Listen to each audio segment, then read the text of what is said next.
Yo, what's going on guys? HyperX here. Welcome back to another video for Elden Ring, and in this one I want to put together the definitive guide on upgrading your spirit summons, where to get unlimited ghost and grave gloveworts all the way from 1 to 9, so you can upgrade all your spirit summons or any of your spirit summons to the max. So if you guys do enjoy this, a like would be super appreciated. Comment down below if you have any questions, but let's not waste any time. We're going to start with the Ghost Glovewort Picker's Bell Bearings, because of course these ones allow you to upgrade the renowned ashes like your Mimic. For the very first one, you will need to have access to Nokron the Eternal City. Again, if you guys have not got here, I will link the Moonlight Greatsword guide in the description box down below. This simply covers everything you need to know, because of course in order to get access to this underground city, you will need to have done some of Ranni's questline. You'll of course go from Fort Height and work your way underground, but not going to recap that route in this one. Check that video if you need to know how to get there. But fast travel to Nokron Eternal City, simply run out the door in front of you. There will be a little structure, there's a dead body on the floor, purple collectible, and this is the first bell bearing, the Ghost Glovewort Picker's Bell Bearing number 1.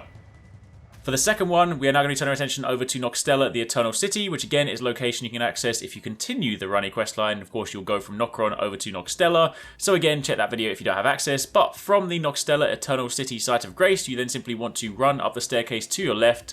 You want to run past the enemies, run past all the slimes, and then simply take a left as soon as you get to the top. You will then be able to run into a room, and in that room, there will be a chest. It will be surrounded by a lot of slime, so of course, either deal with them or just be ready to roll and potentially die. But either way, open the chest, grab the item, and that is Picker's Bell Bearing number 2, Ghost Glovewort. Now for the third one, you're going to need to have access to a location later on in the game. Of course, you will need to have access to Haligtree, which of course is also accessed through the Consecrated Snowfields, the secret area. So if you guys have not got access to that, I will link this video down below, which teaches you how to get to Haligtree. But from this Site of Grace, what you then want to do is go outside the door, turn left, work your way down towards the sort of church building, where of course you jump down to the roof and you can jump in through the window. Then as soon as you go in through the doorway, you want to drop down and take a right out the door. You then want to do a left and you want to run down towards the graveyard. Keep in mind the enemies here are very strong, so there's a chance you might die on the way, but as long as you get the item, it really doesn't matter.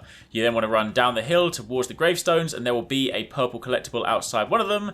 That, upon collecting it, is the Ghost Glovewort Picker's Bell Bearing number 3. With all of these in place, you can now return to Round Table Hold, give these to the Twin Maiden Husks, and you can now purchase Ghost Gloveworts all the way from 1 to 9, allowing you to get the plus 10 renowned spirit summons. So again, this means you can make your Mimic pretty beefy.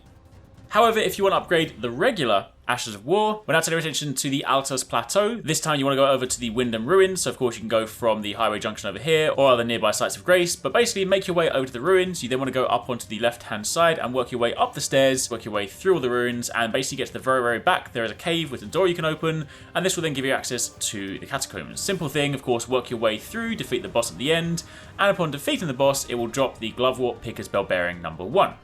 For the second one, we're now going to turn our attention to the northern region, the snowy region, this time the mountaintop of the giants. What we want to do is go over to the Zamor ruins, work your way towards the big sort of bridge or like rocky pathway that basically crosses between the two sections.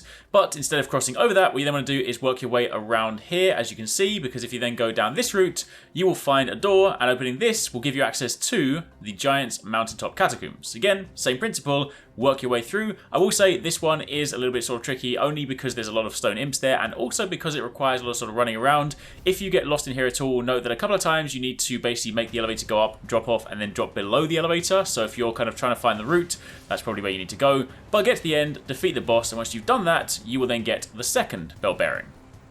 Now for the last one, you will need access to a pretty late game area. You'll of course need access to the Dragon Ruin, so if you have not got to that point yet, then of course you will need to come back later. But if you have, you'll need to go over to the Crumbling Beast Grave Depths, and then from there you simply need to run forward from the Site of Grace, take a left, and then you want to go through this doorway you see here, take another left, and you're going to go and take the lift all the way down. When you get to the bottom, what you're basically going to be doing is hugging the left side of the wall, and you can pretty much follow this the entire way around. Follow the route that we're taking right now until you get to a nice opening.